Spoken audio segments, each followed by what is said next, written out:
My name's Lorraine Leeson. I'm an artist. I grew up in the Ribon suburbs of West London, and as soon as I went to East London in my 20s, felt that I'd come home. I studied fine art, and in my studies I was studying photography, film and video in a fine art department which didn't have a technician, so it made me very inventive, I think, and assumed that I could do anything. As a fine artist and as a student, I wanted to find a way to use my work to make a difference. I didn't want to do what I saw some of the other artists doing, which was sort of making work for galleries, making work for the art market. I wanted to find a way that my work made sense for ordinary people and could help create social change. So I studied at Reading University. First of all, St Martin's School of Art, which was probably the best educational year of my life. That was a foundation. Then 4 years at Reading University, and then a year in Berlin at the Hochschule der Künste.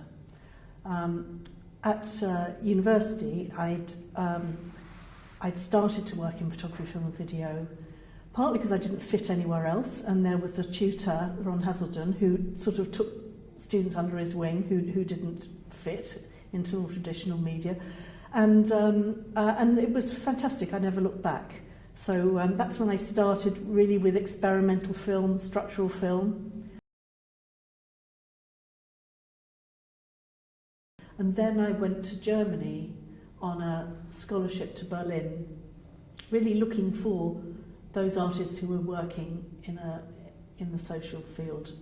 Didn't find them in Berlin, but did start working with my ex-partner Peter Dunn, who was then at the Slade, and we did a series of performances between the Hochschule der Künste in Berlin and the Slade, which were questioning the whole context of art and its role in institutions and how it should break out of the frame. So that was a series of performances that worked between initially Peter as an individual in his studio in London and me with a group in Berlin. We then we videoed that and took it back to London, to the Slade, where we then added another layer to the performance, and then we took it all back to Berlin. So we built up a series of videos that were shown on sort of 4 monitors in one go, and then they were always about generating discussion, a discussion about the role of art, really.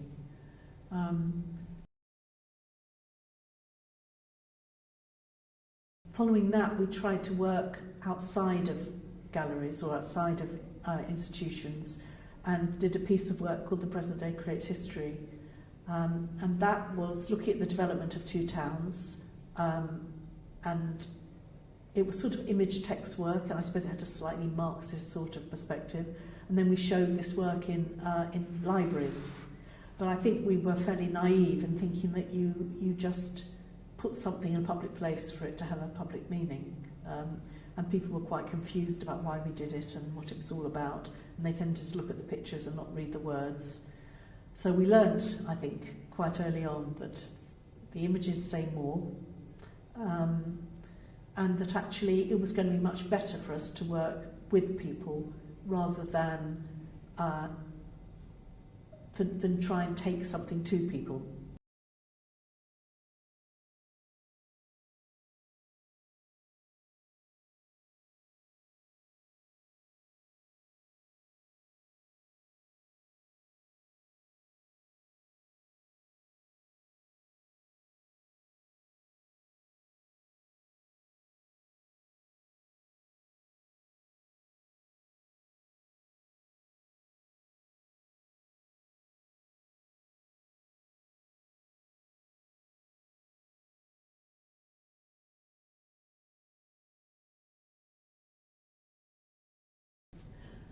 And partly we were wanting to use art as a campaigning tool because we knew, having learned the history of art, we knew the power of art, and that it's a very good tool for celebrating, consolidating, conferring power. I mean, you actually have, think about 18th century portraits of landowners standing against their estate and being painted there. So we thought if art can do that for those people, then we want to use art to confer that power onto other people and to make a difference. We had found a way of working with people who had greater knowledge than ourselves about certain issues. So as artists, we knew how to represent those issues, but that was our specialism. And it's also true to say that other artists used to say to us, isn't it like the lowest common denominator working with a group like that? Because, if everyone's deciding on what a poster looks like, for example. Our experience was completely the opposite, because nobody was telling us what things should look like and we weren't telling them what the issues should be. But we were pooling our skills, and out of that able to produce something much better than any of us could have done by ourselves. So what I knew is that it's always best to work with people for their best expertise, whether that is children who have amazing imaginations or young people who know what it's like to live in a place, or older people who know that they want to heat their homes more cheaply.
coming back from Germany, Peter and I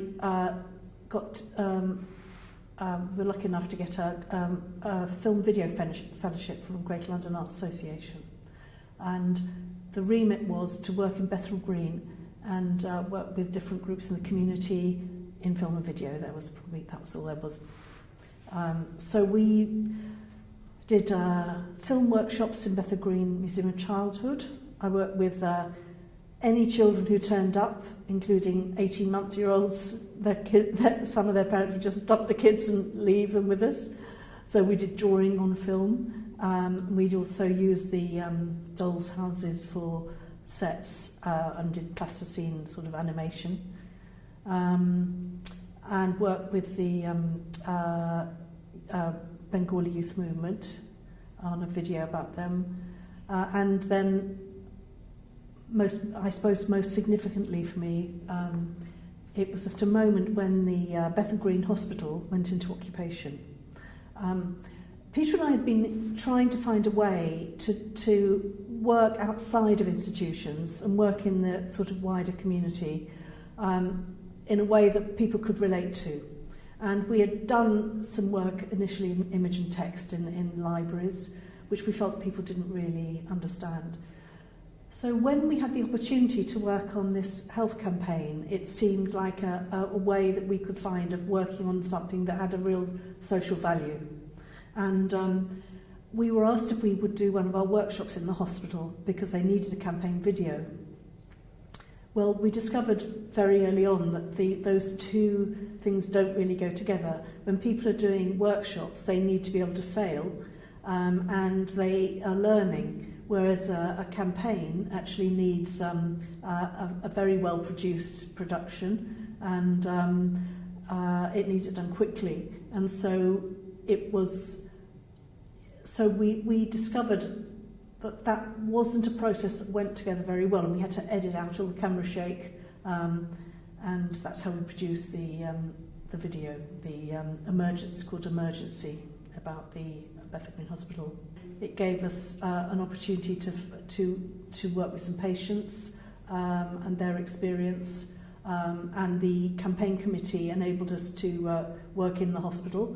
In fact, I remember one particular instance. We worked with a consultant who was very keen for us to film an operation for the removal of a piece of colon from a patient. I'm very, very squeamish, and so we filmed this operation, which I found that I wasn't at all squeamish and didn't mind it. But when we came to look at the footage afterwards, it was just back to square one. I could hardly watch it, and so it's very interesting the way that the experience of being in a real situation with real people sort of means that you just deal with it, but watching something on a screen is something else. Well, during the Bethnal Green Hospital campaign, we started to document what was happening on the marches, etc., and we were doing that photographically. And we put that together into to make some posters, and we also made an exhibition that went in the hospital foyer. It's interesting that in the I would say in this country, there is on the left there's a very much a literary tradition. So if there's a campaign, it's always historically been issuing broadsheets and written information. But I think we had proved ourselves really in terms of the way we would work with people and our commitment. So when that campaign finished, there were members of the health workers unions and Trades Council who wanted to use the money left over to get out some more information. And we sat down with them and talked about what medium that would be, because it could be tape slide, film, video, posters, whatever. And so we discussed how people would see it, and one of the issues is that if it's going to be film or video, then it needed people sitting in a room. Obviously, there was no internet then. And we talked about tape slide, which was very much in the fore at that time, and I went on to make tape slide later. But we decided in the end to not to use any of those. We decided to use to do posters. We called them visual pamphlets because they weren't going to go on the streets, but they would go in people's or in doctors' surgeries and waiting rooms where there was a bit more information. So that's what we did. We made another video a bit later called about the Ellen Elizabeth, which was a barge that took young people up the Thames and gave them an experience to take them away from East London and show them how the other half lived. So that was quite an experience. We used video for that. But it was always an issue where to edit it. And with the Bethel Green video, we ended up using North East London Polytechnic. I think we did it on 1 inch, on a format that I don't think is almost unknown now. And then it got transferred to U-matic afterwards. But it was such a problem because we had to, you know, beg and borrow the editing facilities. So that was one issue. Another issue is that, you know, most of the stuff was filmed on Portapaks, which I'm sure you'll have in your archive some information. But it's, you know, these were reel-to-reel video in a square, on a square deck, and quite a sizable camera, and you were meant to hang the Portapak on your shoulder and hold the camera. Well, for a small person like me, that just was never going to be possible. I mean, Peter and I did it because Peter held the, you know, had it on his shoulder. So the technology was really quite problematic. Film was getting more out of the question because, again, the video, the editing was, you know, we'd have needed to be part of an organisation. And even though I was a member of the London Filmmakers Co-op, it seemed in the end that photography was just much more straightforward. We set up a dark room in our cellar. We had a short live house, and we could just develop our own photographs. So we moved quite quickly away from video. Well, I didn't come back to video for a long time. In fact, it wasn't until 2012, so that was about 30 years later, because I'd worked in a number of other media.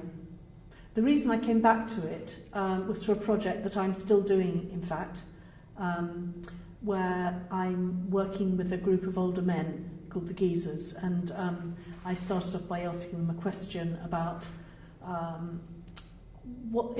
it came out of a research project, perhaps I should say, that was about why the knowledge of older people isn't going into the development of new technologies. And so I met this group in an Age UK centre in Bow and asked them the question, what technology do you think would benefit yourselves or your community, and what development would you like to see? And at the end of the first session, they all wanted to work on tidal power. So we've been doing work on renewable energy for 8 years now. And one thing I wanted to do, the first part of this project was funded through a commission at Space in Hackney. And there was going to be an exhibition. So one thing I wanted to do was give these guys the voice of authority, because part of it, the project was about the fact that older people's voice is not heard. So for that, I did video interviews with them, and they were projected on a large scale in the gallery. In fact, come to think of it, I think I got somebody at Space Gallery to do the video because I hadn't used video for so long. And then again, I took the project to Pittsburgh a few years later and worked with a group of seniors there and did a similar thing where similarly I got the gallery to do the filming. And actually my son's a filmmaker now, and so he did the editing for me. So now I have, in fact, I have my son and his friends living in my house, and they are all filmmakers or editors or visual effects people. So I have no need to do my own anymore. I have a whole team that I can call on. So it isn't that I don't find it useful now, but I couldn't possibly use the skills I had before. I'd have to learn it all again. In the intervening years, I used the skills that I had, and the work developed with going back to when we were working with the health workers unions on the East London Health Project. Out of that, the Trades Council invited us to do a poster about the London Docklands. That was in 1979 when the Thatcher government came into power, and they saw an opportunity of all the land along the river being the biggest bit of real estate in Europe. And that's when the docks were closing down and moving downriver. But a lot of people were living in that area, and there's a lot of plans for how to provide facilities that were needed. And so we set about to create a poster and discovered that there was a lot more to be said. People are very organised in East London. It's an area where there's been a lot of migration over many years. People have had to struggle to survive, and therefore they're very organised. So we were able to go around to all the different groups and ask what sort of posters they wanted. And to cut a long story short, we ended up doing photomurals, which were large-scale billboard-size images. We built them ourselves, so that they weren't advertising billboards, which actually changed like a slow-motion animation. So we learned from the East London Health Project and set up a steering group of people from Docklands who would come together and talk about the issues that needed to be communicated. We built these structures in and around the London Docklands, funded by the Greater London Council, which had a very radical arts policy at the time. And we made up a way of doing large posters. So we did them in black and white photography, in photomontage, about A1, then had them photographed in 18 sections, photographed in these sections in a lab on a large scale large format camera, then blown up to 3 foot by 4 foot sections, which together added up to an 18 foot by 12 foot billboard, you could say. Then these were pasted onto wood, hand coloured, because you couldn't do colour printing then, and varnished, and then screwed onto this billboard. So 18 panels, making an 18 foot by 12 foot image. And we had 6 of those in operation at any one time. And while they were there, we realised that we could actually change them gradually because they were in panels. So we started off by removing some of the panels and putting others up. So it looked like we had an image of corrugated iron that was saying what's going on behind our backs. And then as that came down, it revealed the next image behind, which was a montage landscape based on something somebody had said about big monies moving in and pushing out local people. So gradually the image, literally the boards changed, so the image seemed to change into the next one. And then we changed the next image so that it was like panning down the abyss, because people were saying they're throwing us on the scrap heap. And then it changed because we moved those panels up and brought in other panels. So basically, although it was photography, it was a narrative, and it was sort of a filmic narrative, which was, looking back at it, was quite interesting. We hadn't thought of it at the time. It was, yeah. And so we carried on doing those photomural sequences. The project lasted for 10 years. There were 6 of us working on it, and we had a designer, we had people to put up and take down the billboards, images. I call them billboards, they weren't advertising hoardings. There was a People Armadas to Parliament, where we had thousands of people on the river. So it was a very interesting campaigning period, from which I learned probably everything I've used since in my work. The Docklands campaigning went through the whole of the 80s. And partly we were wanting to use art as a campaigning tool because we knew, having learned the history of art, we knew the power of art, and that it's a very good tool for celebrating, consolidating, conferring power. I mean, you actually have, think about 18th century portraits of landowners standing against their estate and being painted there. So we thought if art can do that for those people, then we want to use art to confer that power onto other people and to make a difference. So in the 70s and 80s, there were opportunities to do that in an activist way. But politics changed quite a lot. I mean, it was the end of the Thatcher era and everything that came after it, and politics became a lot more individualistic. At the same time, we lost the funding for that project, finally, because the government removed the GLC. I mean, it took them a long time to do it. They had to remove a whole tier of government to get rid of it, because they were so popular. But after that, we had to think about what to do next. And we did still retain, so the organisation was the Docklands Community Poster Project. It still retained some funding which had been passed over to the Regional Arts Board, the Greater London Arts Association, the equivalent of Arts Council London. And but we had about half the amount that we used to have, which would seem amazing now, but then it seemed, we thought, what on earth could we do? So we thought we would do discrete projects and raise money to do them, and then be able to concentrate on issues that we hadn't been able to deal with before, because we'd spent 10 years on planning, and yet a lot of other things were happening in that area. And one thing that seemed quite important was what happened in terms of people's identities in this changing environment. And the first project that I did, we actually offered the photo murals to other organisations to use if they wanted. And a school in Wapping, near Wapping, wanted to use the one there. I think what I'd learned is that we had found a way of working with people who had greater knowledge than ourselves about issues, about certain issues. So as artists, we knew how to represent those issues, but that was our specialism. And it's also true to say that other artists used to say to us, isn't it like the lowest common denominator working with a group like that? Because, you know, if everyone's deciding on what a poster looks like, for example. Our experience was completely the opposite, because nobody was telling us what things should look like, and we weren't telling them what the issues should be. But we were pooling our skills, and out of that able to produce something much better than any of us could have done by ourselves.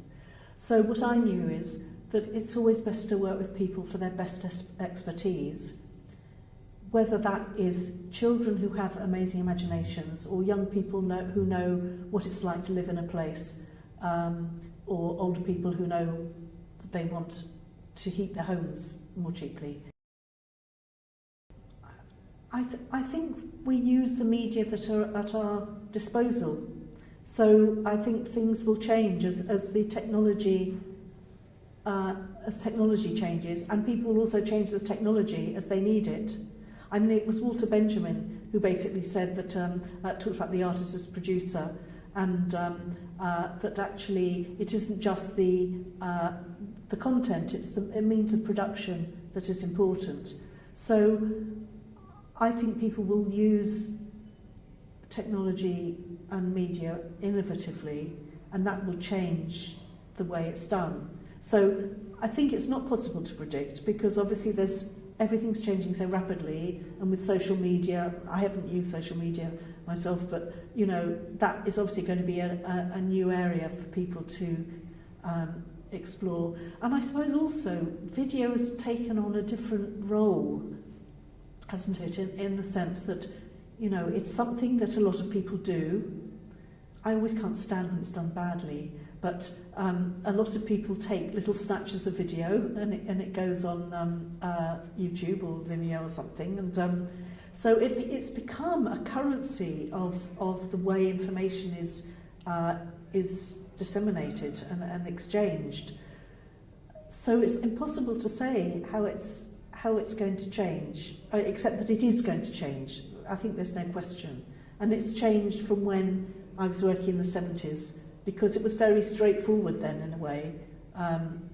Even though I think perhaps the experimental, although it was film, The experimental film perhaps did go further than a lot of film does now.